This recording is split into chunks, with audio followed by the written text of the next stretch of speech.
I'd like to talk about you and Steve Carell working together. Describe the chemistry, the friendship, the working experience. Steve is just a lovely, lovely man. I mean, he really is. I can't say enough good things about him. He's generous, he's supportive, he's very funny, but he's funny in that wonderful way where he makes everybody around him feel like they're funny as well. He's very inclusive in his humour. He's also a consummate professional, so he's totally wonderful to work with. I'm a very big fan of his.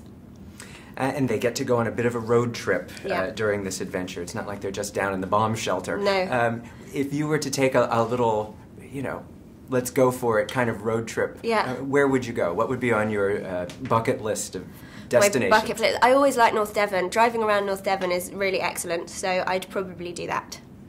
And of course, Penny has a hard time coming to terms with saying goodbye to her family, not seeing her family.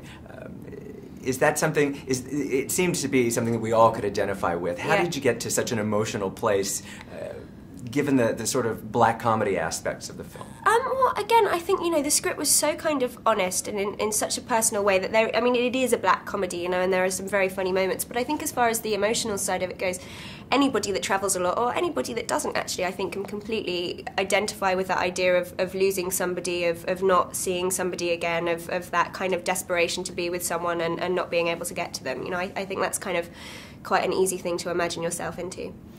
As an audience member, I sort of identified with Steve because I wanted to take care of you. I wanted to make sure Penny. That's nice. I wanted to make sure Penny was taken care of. Yeah. What do you think now? I mean, you've done so many films, but let's use this as an example. What do you think when you see yourself on the screen? Are you totally objective? Oh no, I hate it.